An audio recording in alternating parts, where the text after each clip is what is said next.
Good afternoon. I'm Nicola Countouris. I'm an academic. I mainly teach employment law and European Union law at the Faculty of Laws of University College London. My name is Rebecca O'Brien. I am an independent producer. I run a company called 16 Films, and I mainly produce the films that Ken Loach directs. And we are currently in the process of making 3-party election broadcasts for the many and not the few. Hello, I'm Nick Toon. I look after public policy and government relations for Time Warner. Before that, I used to work for Channel 4 and Film 4 for a long time, worked very closely with Tessa Ross. So whilst I'm here representing the kind of US studio perspective on things, I'll try and give a contribution based on my experience also of the kind of UK independent sector. I should just say just a few words about the company. I'm talking about the British film industry and why am I sitting here as Time Warner. We own 3 major groups: Warner Brothers, HBO and Turner. In terms of in the UK, Warner Brothers, you're probably aware, been here for a long time. In fact, I was just talking to a guy called John Luton who came to the previous Spectre event on Brexit that I did before Christmas. You really are gluttonous for punishment. He very kindly afterwards sent me a letter that he'd taken from a notice board in 1962 in Soho when he was working for Warner Brothers, that Jack Warner had sent wishing all members of staff a Merry Christmas. So just evidence that Warner had been here for a long time. They made all the Harry Potter movies here off the back of that, decided to buy Bluetooth Film Studios. So we're a major film producer in the UK. HBO obviously making a small show called Game of Thrones in Belfast for the last 7 years, and Turner have just commissioned, I think probably their first, certainly in my time, original drama from the UK called Will, based on the early life of William Shakespeare, written by Craig Pearce, a long-term collaborator with Baz Luhrmann. That's been filmed in Wales and is about to launch in July in the US, and fingers crossed that will be a success, and I'll be carrying on making that. But anyway, those latter 2 obviously are high-end TV rather than film, but I think that might be something that we want to touch on in terms of the future of the industry as well. Yeah, thank you. I've asked the panel to speak as individuals rather than necessarily representing their immediate companies. So obviously all of their experience, previous work and things like that. So this isn't so much what these organisations think, it's us as individuals talking about our experiences and our predictions. And I think we can already see the diversity in our panel insofar as Nick has printed notes that are double-spaced from a corporate point of view. Nicola has handwritten notes and a graph, and Rebecca is Flying solo. There we go. I work mostly in the online space, so I'm using my phone. So there we go. If you want us to fall into tribes already, there we go. I'm going to talk to we're going to have a conversation, and then I'll leave some time at the end for questions. So by all means, think of the questions that you want to ask, and towards the end, I'll open it out, and there'll be a mic roving around, and we can ask other people's questions. So I guess I just wanted to start by providing perhaps 3 different lenses with which to look at the film and television industries, because it might be that all of the different aspects of things that might or might not happen with different types of hard and soft Brexit and different bits of the industry will end up creating a multitude of multiverses, and too many for us to think about. So if I can try and provide 3 different ways of seeing what we do, and then asking the panel how they think the most likely outcome of Brexit, as it looks like right now, could affect different areas. I mean, the first would be, I guess, industrial. You know, the industry employs all sorts of people who pay national insurance and tax and VAT and mortgages and things like that. So there's the industrial part of hiring all sorts of people and resources and companies. There's the artistic lens, which is, you know, art matters. We make films where culture can be defined as the stories we tell ourselves about ourselves. And so these stories that we're able to tell or not tell absolutely matters. And if any of you've seen Daniel Blake and films like that, obviously that makes a big part of our culture. And so that's important for enjoyment, but also for who we are. And then that third lens is promotional, in a sense, that these are adverts for Britain, you know, and we've obviously got Nick here from Warner, and you look at what Harry Potter has done if you just look at the tourist part of what Harry Potter has done, that is a huge benefit to Britain. So those 3 lenses, the industrial part, the artistic part, and the promotional part, different ways of seeing the industry and how they may interact. So Nick, I might actually start with you, and I guess just for this part, let's assume, I don't know how contentious this is, but it seems to me that it looks more than likely more than 50% likely we're probably going to end for a harder or hard Brexit. Maybe everything will change and everyone will wake up on Monday and be very sort of keen to chat, but right now it looks more and more intransigent. So let's assume for a moment that we are going to go for a fairly hard Brexit. How would that affect the areas of the industry that you've worked in and are in at the moment?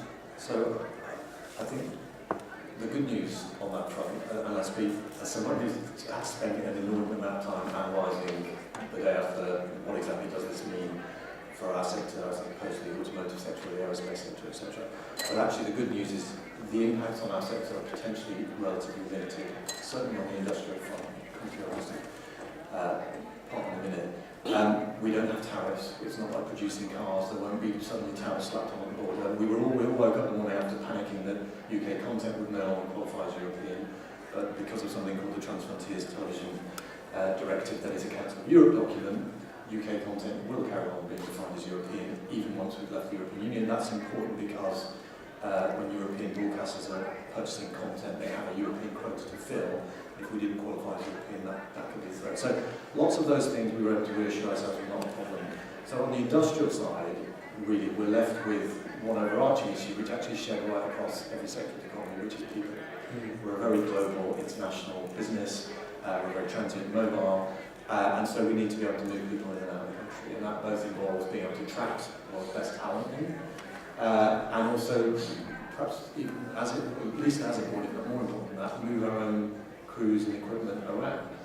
If you make a TV show based in the UK, you may want to go and film in Spain or Italy or whatever. At the moment, European employees, and indeed, actually, the interesting question is not so much the Europeans, it's the UK nationals. At the moment, all of those UK nationals don't have a problem moving, because they will suddenly potentially need visas, etc. So that's an issue. Again, I wouldn't want to overplay that. We have a film studio here. The reason we have a film studio here is we can create. One of the magical things about a film studio is you can create all sorts of worlds. So anyone who saw Fantastic Beasts, set in New York, all filmed in Watford. That's the industry, right? So we have a lot of flexibility and adaptability. I'm not overly worried that we can't adapt to that one issue, but it is a priority issue that we're all working very hard to get the government to address. The second bucket is more difficult, which is the artistic, I think, and Rebecca can talk more to this, but from the industrial perspective, we don't access Creative Europe funding generally. We obviously we don't need a system for marketing and distributing our content. So that isn't likely to affect the large investment films, but clearly, and I'll leave Rebecca to talk about it, it's a big issue, and that gap will need filling somehow for the independent films. Again, promoting the UK side of things, the part of that is connected to larger investment movies, obviously, is going to carry on thriving. Arguably will be more important than ever before. I think it's very easy for us to get complacent when we talk about the creative industries, and government has signalled it as a central part of its future industrial strategy. It's only since Chris Smith and the Labour government back in '97 set up the Creative Industries Task Force, which is under 20 years ago, that anybody talked about us or thought about us as an industry. We literally were just viewed as a kind of nice cultural cottage thing that people did. And it has intrinsic cultural value, obviously, but I think the fact that we're viewed as an industrial sector that's important is we have got a seat at the table and we've got a voice. And in a world in which we need to promote the UK to the rest of the world as being open and inspiring, I'd argue that we've got quite a lot of opportunity there to sort of work with the government positively. As I say, it's that which I guess would be the bulk of what we talk about. It's that bit in the middle, which, by the way, has major problems irrespective of Brexit. And again, that's probably something we want to talk about. Yeah, very much so, yeah. And one thing I wanted to just pick on, and you're absolutely right, one of the fears we had the day after Brexit was that British content would no longer be European and therefore not benefit from the quotas and various kinds of restrictions in Europe. But that doesn't look like it's the case, and it's the same with co-productions with films. I think we were initially concerned, well, does this mean we can't make co-productions, do we have to rewrite that law? But actually it's managed by the Treaty of Rome, which is different to the EU, and so it's that co-production can still exist. Obviously whether they do in reality is something we're going to talk about, but that's certainly something that can still exist structurally. Just a very quick follow-up question, Nick. Would you, I mean maybe you don't know off the top of your head, but would pretty much all of your productions be affected by a restriction of movement and services? I mean, some obviously a lot more than others, but I mean, even the productions that shoot in Watford, presumably there are a not insignificant number of non-UK nationals that work. I mean, the HODs and... Actually, again, that's a really good question, and that is precisely where, as an industry, we're now getting into territory once we get beyond the election. We've made good progress in getting the government to listen. I mean, the government, as you will have heard, the election is trying to address two very distinct causes. It's trying to say we're open to the rights and the best. It's also trying to say we're going to deal with immigration numbers. The tension between those things is great. And what we are going to need to do is demonstrate that when we talk about rights and investment, who do we mean? What does that mean? Where is that genuine skills gaps? And where are those just gaps where we have failed as an industry to train sufficient people, and how are we going to do that?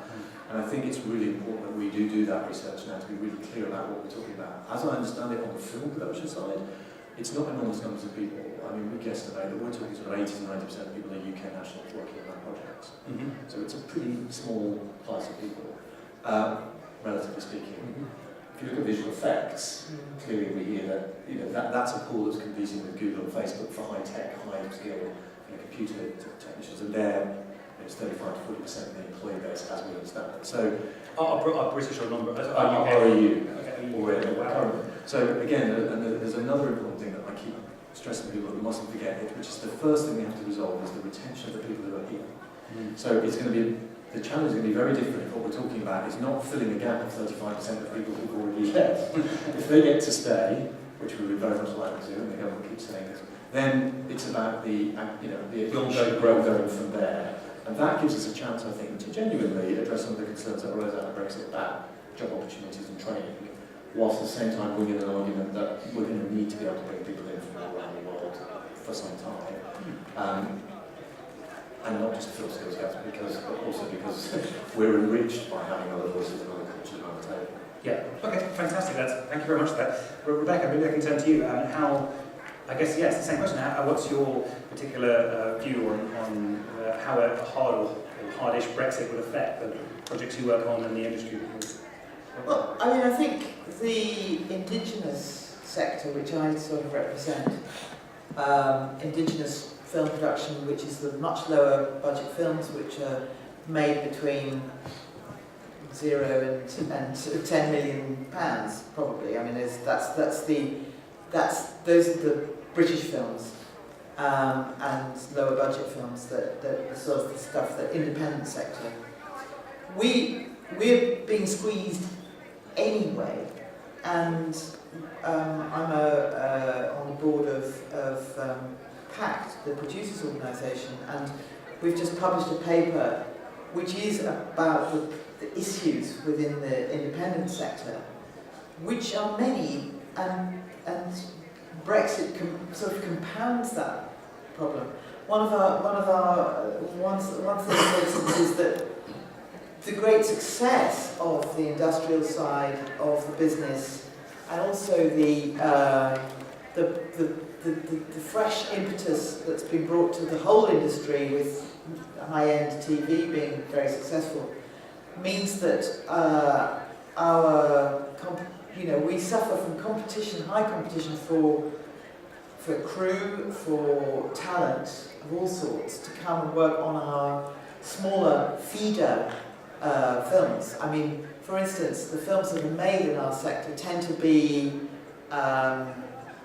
prototypes, tend to be, we don't do franchises at our level, although it could be argued that I am making a franchise, the Ken Loach films are maybe a franchise, we capitalise on the success of our previous films. But the fact is we are squeezed, and Brexit I don't think is going to help that. Hard Brexit certainly won't. The direct ways in which my end of the film sector is affected is that development of new films and ideas is benefited hugely at the moment by our membership of Creative Europe, which is a fund which used to be called Media. Basically, independent film production companies can apply for development money for a slate or for an individual film through Creative Europe. And a company like 16 Films, very small company, but we have benefited on 3 occasions from getting slate funding from Creative Europe, which has meant that we've been able to develop a slate of films. And without that money, it's very, very difficult to get seed money for independent film production.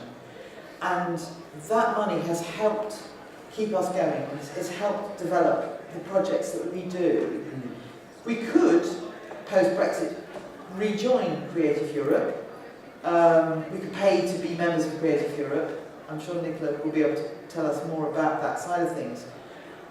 That would be, we would love that, because actually it not only does it give us seed money for future films, it also keeps us involved with other European producers. The other side of that is that our films do have, independent sector films do actually find it important to be part of the European market. I don't know if you go to any independent cinemas and you see that sort of ad for European films, you know, all the names of the different cities comes up and there's a nice European, the star thing comes up. All that is Creative Europe. They support distribution of independent films from Europe into the UK, but just as importantly from the UK into Europe. So our films are, the distribution of our films is very much supported by Creative Europe. And without Creative Europe, we wouldn't see any European films in Britain. Just for context then, between 2007 and 2013, UK films benefited just over 100 million euros. So it's a significant, and I think there's two sides to it. One is the loss of money, but there's also the loss of experience and the loss of the continuity of these people know how to spend that money and to achieve these goals. And if we spend, maybe I'm not saying they're perfect, but I'm saying that they at least have institutional knowledge. If we decided to spend that same money ourselves, because we could obviously do exactly the same, on paper we could do the same work and pay for ourselves, but we wouldn't be building it from scratch rather than building on a unified. Absolutely. Yeah. And and co-production is a case in point. As you rightly say, the co-production structure that we enter into a lot in our independent films, I mean, every film I have done in the last 25 years has been a co-production. And at my end of things, you know, often most of my films will be 3- or 4-way co-productions with European partners. Are they mostly European countries? And they're European countries. I mean, you can do co-productions with Canada, with you know, we have deals with other countries, but most of co-productions are European, and that expertise, that way of doing it, is definitely a good option for people at the lower budget end of the scale, and it's important.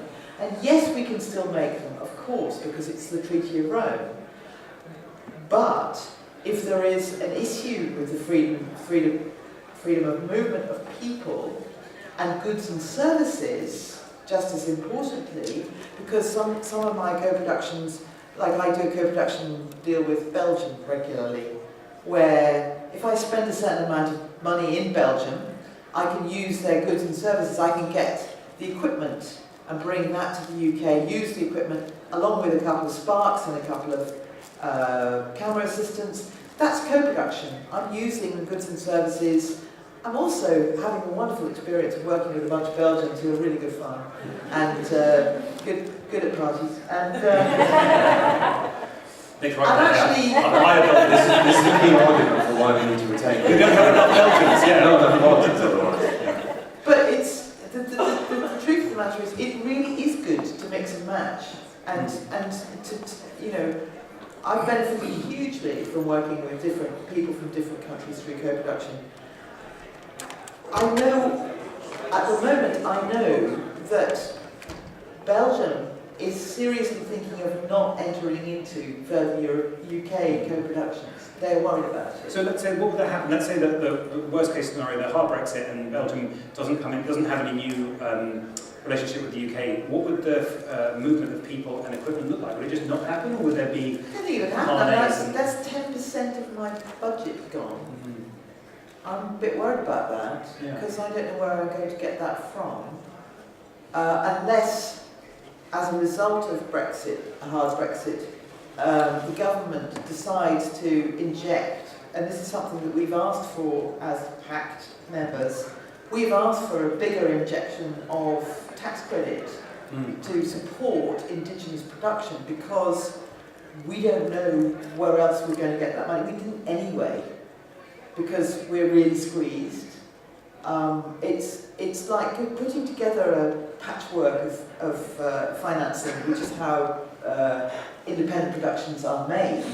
Putting that together is sort of ridiculous anyway, because we're related to the way American films are made, because of the industrial sector. Unfortunately, every film in this country seems to be made in that way anyway. And actually, if we were able to make films in the European way, it would be much simpler. But because we Janus-like, we look across the Atlantic as well as across the Channel, we've got into this. Our institutions have got into the bad habit of papering our productions and our complex co-productions in such a way as if we were, much bigger, had much more resources to pay for such financing. We don't. We end up putting, up to 20% of our budget on financing costs. It's crazy. So it's very difficult to make an independent production anyway. I'm not just bleating. I have found ways of making our films. But a hard Brexit will make it very, very difficult. Makes sense. Nicola, maybe I'll move on to you. I was talking earlier on about sort of industrial, artistic, and promotional. I guess the industrial side is more your expertise. So what can you, what is your, not so much forecast, but feeling about if we go for a harder Brexit or hard Brexit, how that may affect the industrial side? Thank you very much. Thank you very much for inviting me, I should say. It's the second time that I'm being invited by Back to. The first time I was also sharing this platform with Nick and Rebecca, and I think the reason that I'm being invited for a second time is that last time around I had just, some good news and some bad news. So in a way I was doing what Nick and Rebecca did jointly, so I probably thought, that's a good deal if one person gives you. I'm afraid this time around you know how hopeful they were that you were going to make it 2 out of 3. I've got some bad news and then some bad news. So let me start with the bad news first. If they leave, this is on you. You look for coins for your beers. The bad news are basically that Article 50 has been triggered, that Brexit still means Brexit. Okay, so we've got less than 2 years to negotiate our exit and re-entry into our relationship with the European single market. Brexit still means Brexit, and the person that said that Brexit means Brexit is very likely to be in charge of the negotiations unless we all do something about it. Although you're supposed to be filming now, so by being here, are we hurting the cause? Because you can go, it's all right. Our first political broadcast went out on Monday, and it's a portrait of Jeremy Corbyn. Do watch it. It's available on Facebook and Bluetooth, whatever it's called.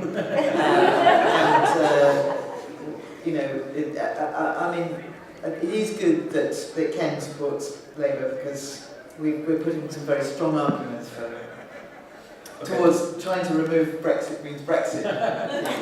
Let's assume for a second, not for the rest of our lives, but just for this particular bit of the conversation, that the opinion polls are correct, and it looks like it will be Theresa May, just so that we can talk about one version of the future. So that is, there's nothing personal against Mrs. May, and I think really the key problem here is what the priorities, the negotiating priorities for the current government are vis-a-vis our post-Brexit relationship with Europe. And I think the way these priorities have been arranged, or the order of these priorities has been presented, is really jeopardizing your rights, our rights, but your rights in particular, the rights of back to members vis-a-vis. We're all angry though. So there's something fantastic about your trade union, that it really represents all the microcosms that deal on a day-to-day basis with the single market and with social Europe, because they use not just the market, okay? But let me start with the market. The single market is premised on 4 freedoms. Okay? The first one is free movement of persons. The second one is free movement of services. free movement of capital and free movement of goods. And dare I say, back to is affected and engaging with all of them. All of you have something to win or lose in respect of these freedoms. As workers, whether employees or self-employed professionals, obviously you can benefit and your industry benefits from you moving around and providing your work and services. Okay? You produce services. Okay? I read on the House of Lords report on non-financial services after Brexit, and you're a non-financial service, a very important one in terms of share of the GDP. In terms of services, we obviously produce the kind of services that have been mentioned before, but we also produce intellectual property rights. You produce intellectual property rights that have a huge value for the British economy. In terms of goods, well, we don't just stream videos online.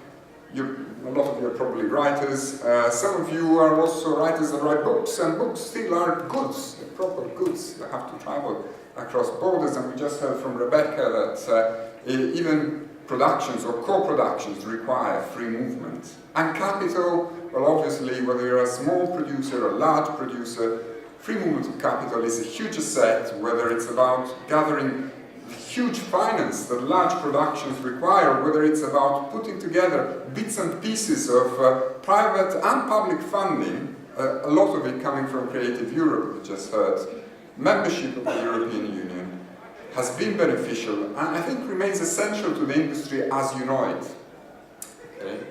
Now, there's something about the negotiating priorities of the current government that I think risk jeopardizing of that by pushing us into hard Brexit. And the first negotiating priority is control on immigration. Control on immigration.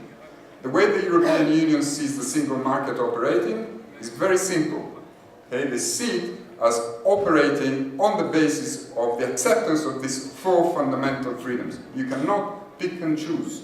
Once you establish control on immigration as your negotiating priority, you have basically decided to go for hard Brexit. Hard Brexit means that you will have to negotiate your position in respects of goods, services and capital.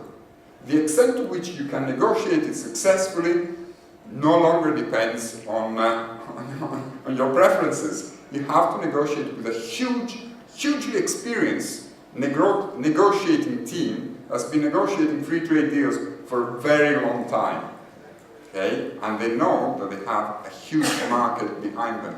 When you negotiate trade deals, that's the single most important parameter, the size of your market. Okay? I don't want to bore you forever with the technicalities of trade agreements, but let me tell you at least one thing. When it comes to negotiating a free trade agreement, because that's what we're being told, we have to negotiate a free trade agreement, and we'll try to negotiate a free trade agreement that allows us as much access as possible to the market of the remaining bit of the European Union, which is quite consistent. There are 2 factors that are of particular significance for your industry. First, time. It's going to take a long time to negotiate a free trade agreement. Negotiating a free trade agreement between the European Union and Canada has taken about 10 years. And the second factor that is particularly important for you, culture is a very special case. Not only free trade agreements are not particularly good at negotiating free movement of services, okay, but in addition to that, there's always been a cultural exceptionalism for the cultural sector, which basically serves the following purpose. National authorities want to be able to protect, to nurture, to subsidize their own cultural industries and protect it against the foreign invasion of foreign cultural productions. Okay? There's always an attempt, and this is something that in Europe we no longer do as member states, we do as the European Union with European subsidies for European film industry and for other cultural industries as well. Once we are outside the European Union, unless we decide to buy into it, we won't be able to benefit from that. And in fact, we'll be at the receiving end of cultural exceptionalism when we try to export our cultural products into Europe. There are some exceptions, okay, but by and large, this is a fundamental position outside the European Union. But Europe is not just a market, and I would like to speak to you, if I may, for 5 minutes about what we're going to lose as persons, as workers. Okay? We're going to be cut out of social Europe. Social Europe, well, hasn't got a lot to brag about, okay? And it doesn't always get it right, and you have a number of member states that do much, much better than that. But we've gained a lot as the United Kingdom in terms of workers' rights and rights of self-employed persons by being members of the European Union. From equality legislation, equal pay, working time. One of the single most important working time decisions produced by the Court of Justice was instigated by Bechtel, and it meant that paid holidays became, thanks to that judgment instigated by your union, with your union fees, so it's money well spent joining the union as far as I'm concerned.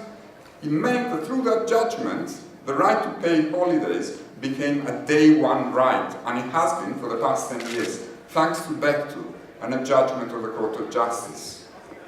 Self-employed persons, artists, there was an artist that was traveling to France in order to work as a self-employed artist, and was met by a French labor inspector who said, well, in France, in order to protect our workers, we have a presumption of status that self-employed performing artists have to be considered employees. So I'm afraid, if you want to provide the services, you have to ask your client to register you as an employee, pay your taxes here, and so on and so forth. Court of Justice said, no, I'm afraid you can't do that, okay? It's a very noble intent, but you have someone from another member state that comes for a very short time, it imposes a disproportionate burden on that worker that tries to provide services as a self-employed person. So you can do it for your own French people, noble intention, but when it comes to someone that comes to provide a service for a ferry for a week as a performing artist, you can't do it. Okay? So you see how a number of things that we're now giving for granted, that you give for granted in the many facets of your professions, in the many facets of Bechtel, will no longer be obvious. And I know that the experience is going to be very, very different if you are Warner Bros, okay, or you have to do, if you're a big production and you still want to be treated as European, it's quite simple. All you have to do is open a subsidiary, register a firm outside Paris or Berlin, and you'll be fine. Okay? You're a corporation that has registered within an EU member state, and yes, it's a European Union of 27, but who cares? You still get all the benefits that you can have from the single market. But for persons, it's different. For small productions, it's different. Maybe we should all register as corporations. I haven't looked at the detail, but I'm sure it's not that. Fine. I quite like to, one of the sort of wonderful, glorious assumptions of Brexit is that we don't need to operate so much with Europe, we can operate with the rest of the world. I went on a fact-finding mission to China, courtesy of the BFI a couple of years ago, which was really kind of them. And, you know, I was part of a group of people who went to China to explore what the possibilities would be for developing our business over there. And the fact that I found was that I had a hope in hell for maybe 30 years or so of actually getting one of my films co-produced with China, even though we now have a co-production treaty which has been ratified. Because what I discovered there was it was a bit like China was Hollywood in the 1950s. What they want is very specific sorts of films. They want romantic comedies and they want action movies. That's not the sort of stuff that we're going to do. Is Ken laugh for that then? I don't know. We have done the odd romantic comedy, but it's. And we were told that that the audience is basically between the ages of 16 and 25. And I said, surely there are older people that go to the cinema. Oh no, they don't go to the cinema. We actually saw a cinema with some older people in it, but no, they weren't there.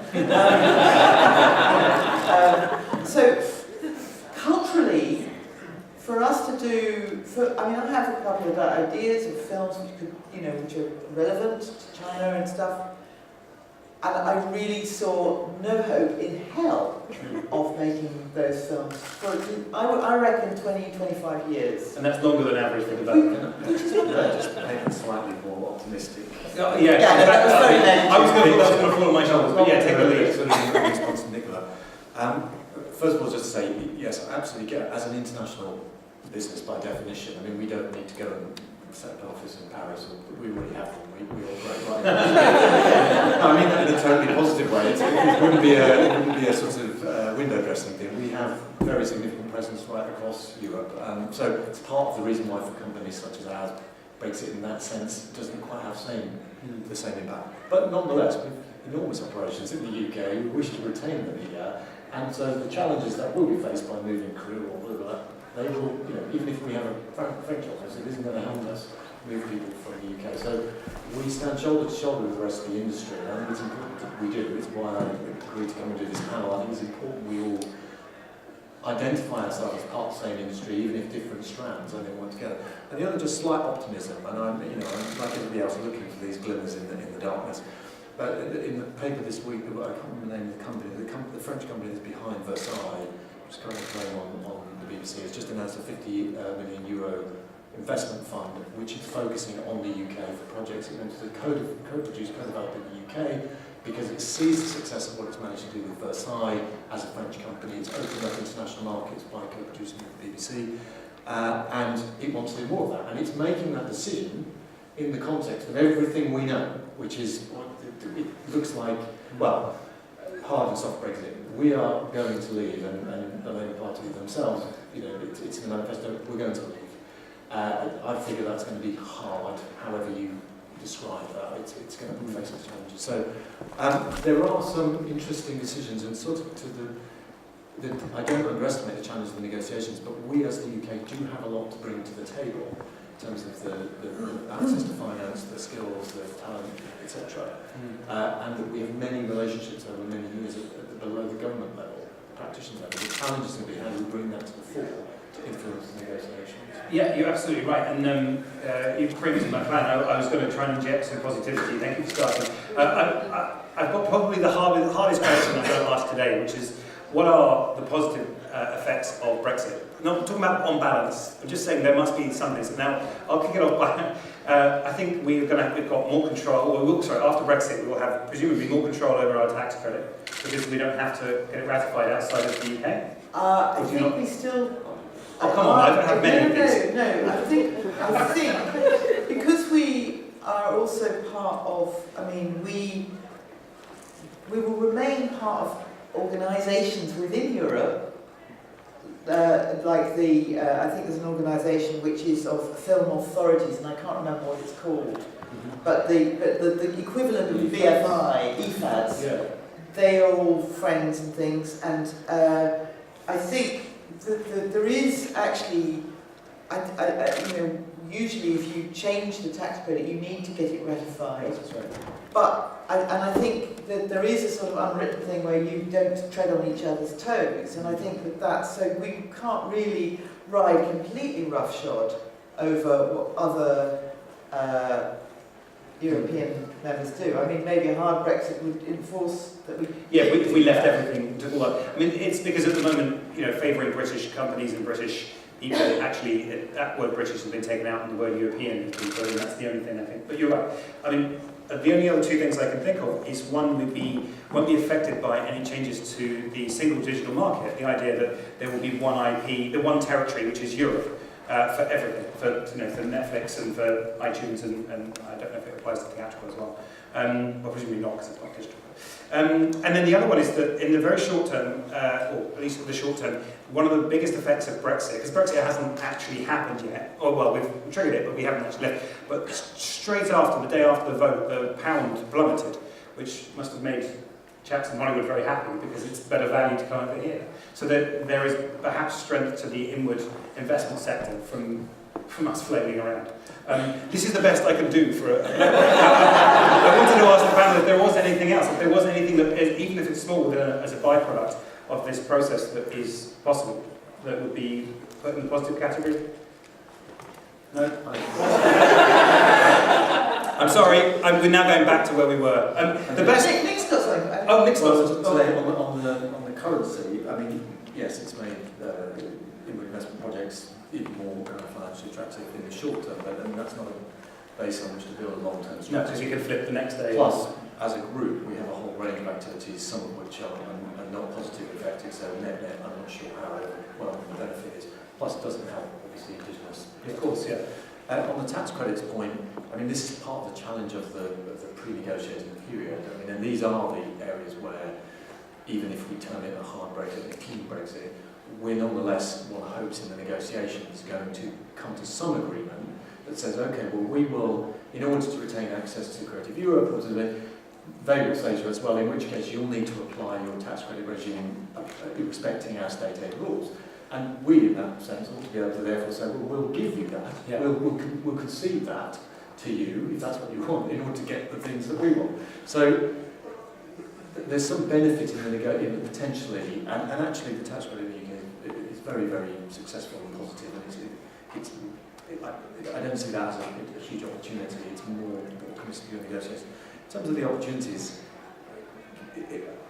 we've got a number of challenges that predate Brexit, and I think the biggest opportunity is that it supercharges the motive to look at those and address them.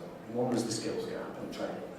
You know, because we've had such a boom, people are saying it's competitive for crews and I mean, this should be in theory really good news for effective owners and people working in the industry. There's much more demand. How do we fill that demand, and how do we fill it domestically if we can't access people internationally? So I think there is some opportunity there. And also to the point about the PAC report, again, Brexit is just a contributory factor. It's triggered by the financial crash of 2008, the digitisation of everything, the collapse in home DVD. You know, now is the moment to look at the broader question. So I think if we're going to cling to anything, we should cling to let's all put our shoulder to the wheel. And the very fact that we're actually discussing it, and the very fact that it has helped from it has actually provided a trigger for us to say help. Yeah. You know, look, we've been gradually gliding down a sort of very We've now hit rock bottom. but we need help. actually we have been able to say this really does make it bad for Yes. the indigenous sector, which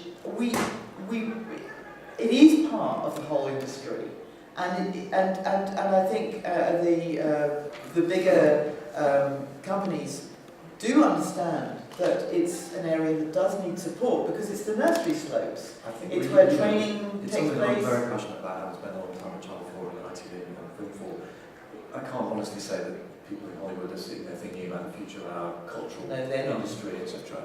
But intuitively, we know that the reason people come here is not just because of the tax breaks and the crews.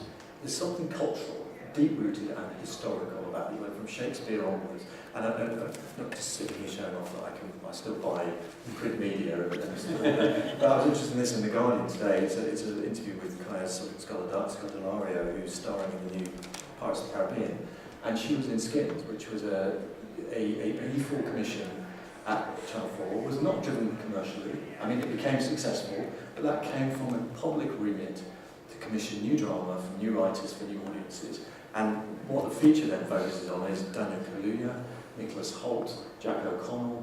These were all people starring in Hollywood movies now, Dev Patel. Exactly. But they started there, they then worked on Film 4, she worked on Andrew Arnold's Wuthering Heights, Dev Patel was in London Millionaire. It is a nursery slope, TV and film all acting together, and so we all, need to get behind that wheel and try and make that case as strongly as we can. Good. Well, that actually leads me on to my final question before. I'm going to open up to questions in a minute. But before I do, if I could have almost a quick laundry list from each of the panellists about what we should be campaigning for, working for within the Brexit negotiations. And just to put a particular emphasis on the things that no one else is going to look out for. So free movement of people and capital is obviously important to us and is on our list, but there are lots of other organisations and bodies and industries who are fighting for that. Whereas things like Creative Europe, I don't think, unless we as the creative industries fight for it, it's even going to hurt it. So if maybe I just start with you, Nicola, what's the quick laundry list of things that we should be looking out for, supporting people campaigning for, or if we don't hear it enough, shouting, this is what we need? I'll be very, very clear on this. The negotiating process is going to be a total failure. And it's very, I'm saying this with the utmost honesty that someone who, you know, my profession is all about academic freedom. So yeah, I have absolutely no reason, partly because I'm Greek and I know exactly what it means to negotiate. But 2 years are just not enough. I mean, think, this is your industry. Think about how many other industries there are that are trying to get a sweet deal with the European Union. Okay? So for me, there's got to be just one negotiating priority at the moment for the next government, whatever that next government is, and it's joining the European Economic Area. That's got to be the one and only negotiating priority. Persuading the Europeans that for now, okay, we voted to leave the European Union, we did not vote to leave the European Economic Area, we have to join the European Economic Area and then we can have most of our cake, okay, and carry on eating it. And in the meantime, in the shadow of this protective umbrella, if we really feel strongly about, you know, leaving any pre-arranged tie behind us with the rest of the European Union, we can engage in further discussions about further free trade agreements and what else. But I just want to be absolutely clear. If any industry, including an industry that has a very, very strong case, such as the industry represented by Becton and many companies that have a stake, I think that within the next 22 months, a deal can be reached about your the relationship of the industry with the rest of the European Union. I think this is really fantasy world. I'm sorry, I'm very happy to commit to come again to back to. I don't think you're going to be invited back. 2 years from now. Just choosing, you tell me if I'm right or wrong.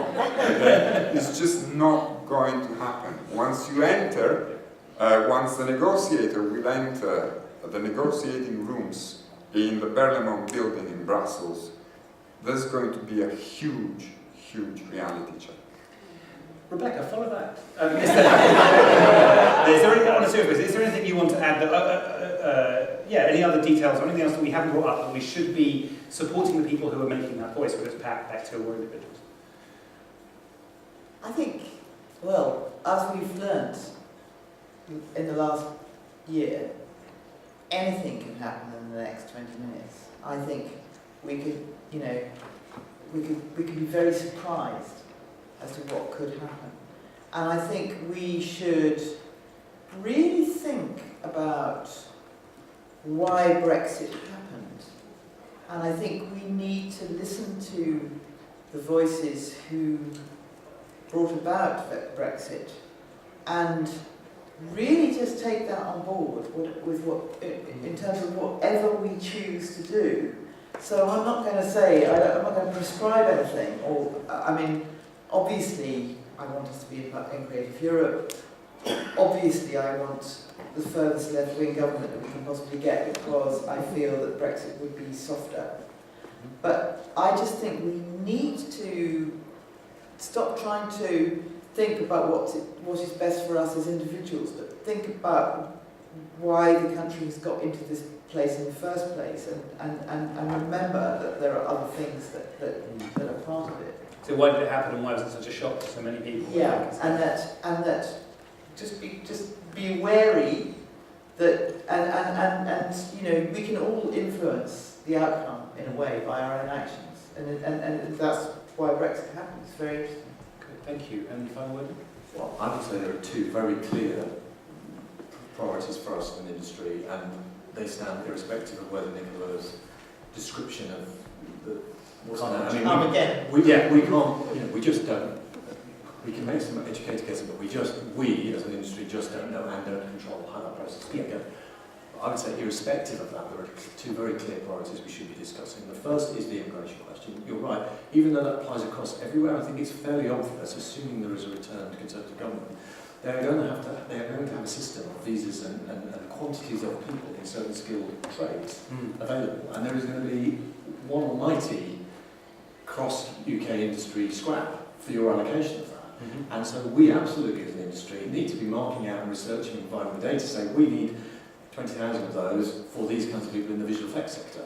And by the way, those can come from, and many of them do currently, outside the European Union, and the UK government does control that. So that's why I say it's something that, while the negotiations are going on, as Nicola rightly says, we have no ability to influence how that goes. But the immigration policy that follows, we do have some ability to try and influence.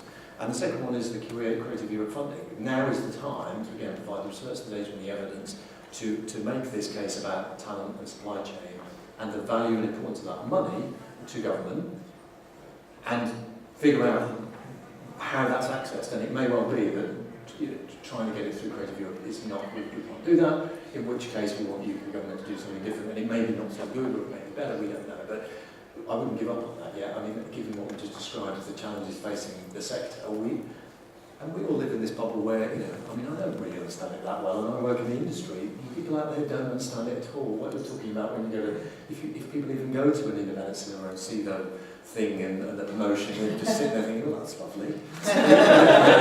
Where's my movie? Yeah. It's our job to do It's that. playing Reykjavik. It's our job to tell that story. Yeah, and that's exactly it. We are communicators, we're creatives, we're storytellers. Our job is to be able to share the story and to communicate what we need. If we fail to communicate in a creative, interesting way what we need, then I don't see how anyone else is going to communicate that. We can't leave it up to the politicians to define the narrative or to decide what's best for us. We have to be vocal, but we also have to be compassionate and creative, because it's no good just saying 52% of people were lied to, or they were tricked, or they're idiots, or whatever, and we should want this. We need to, as Rebecca said, engage with it. Now, before I go for questions, did you have an extra point to make? Because I'm very worried that you're going to bring the mood down. In fact, I thought I should surprise you and say something nice. Oh, okay.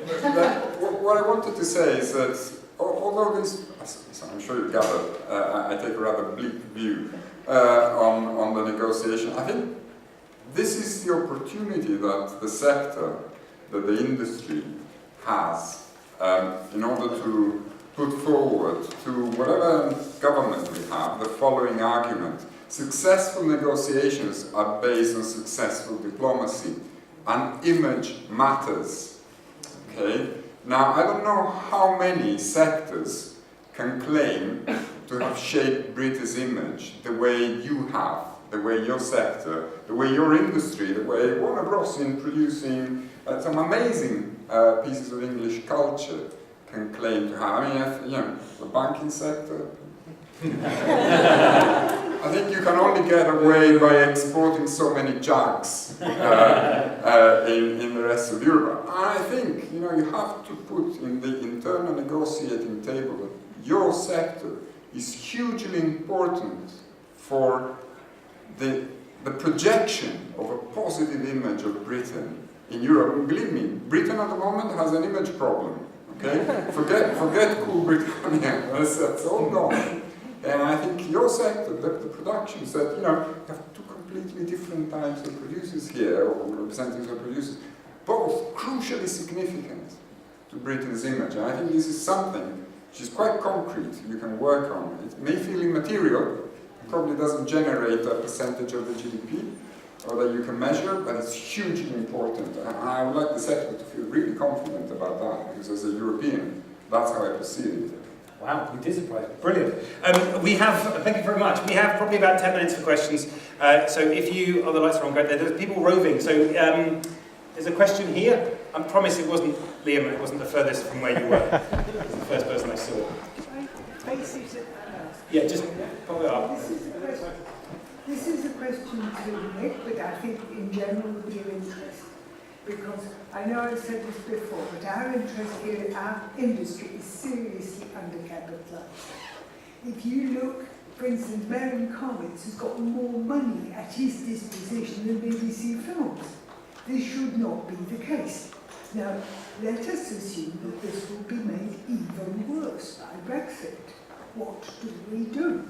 Now, I have seen many examples of people who unfairly think of the American intervention in our industry as uniformly a bad thing. This I would not say. I've seen magnificent films made with American corporation in Britain. But it's surprising, for instance, that there's will being made, and very few Britons actually try accept the technical side of this. And I feel that there's got to be a better cooperation between North American sources and the British industry. And I'm sure firms like Warner are in there. And I would be very interested to hear your and other people's view on it.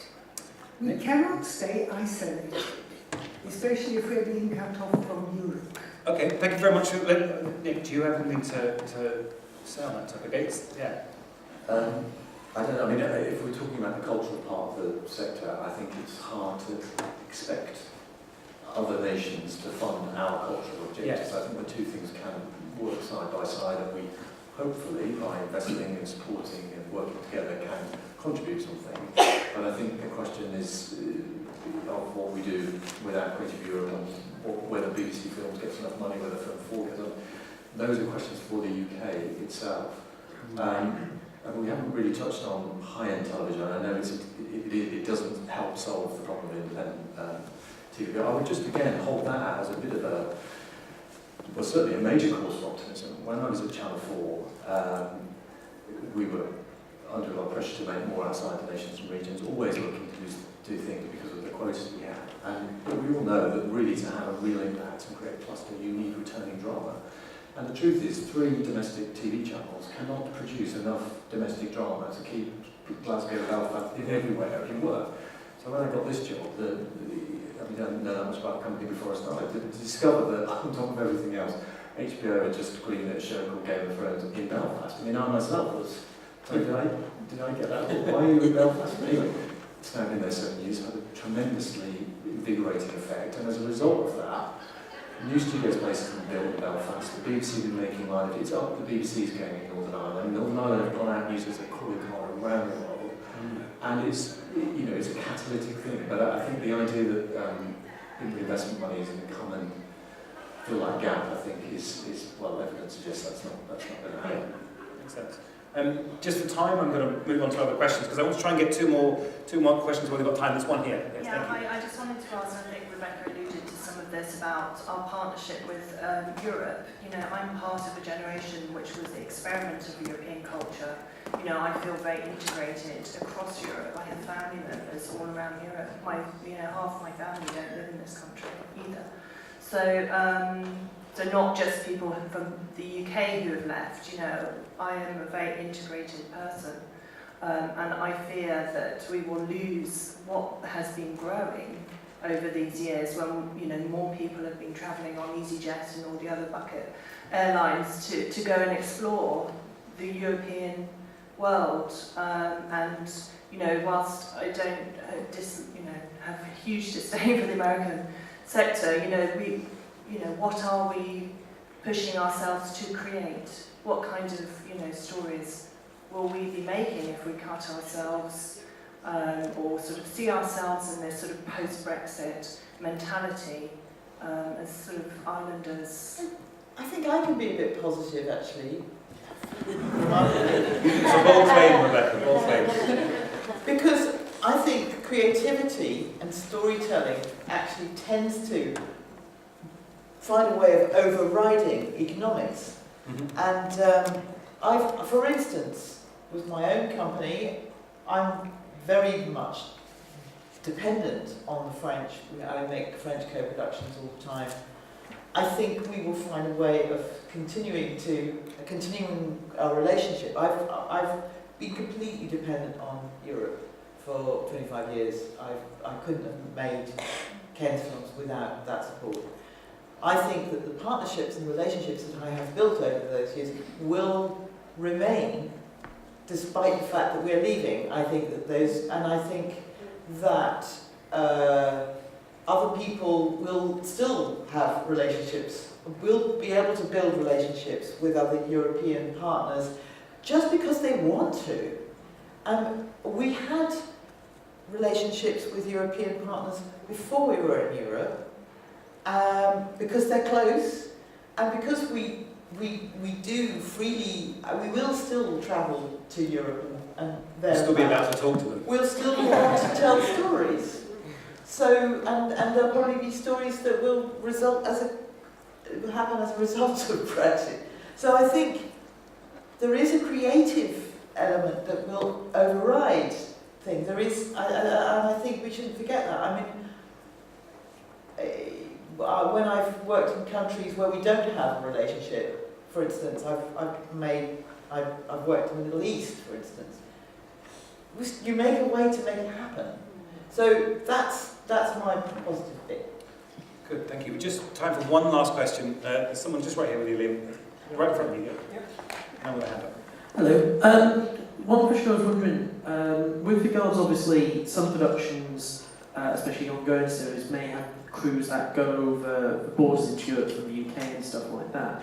I was wondering, and I'm guessing at times it's going to be still a lot easier probably for production companies to even help fill out paperwork for them to cross those borders and sort out the visas than have to hire a completely different crew when they go over there. Is an element of that, do you think, going to be a fact that still means that investment still comes from the States and other countries just because it's just cheaper to pay the extra a little bit of money rather than hire a completely different crew in European nations?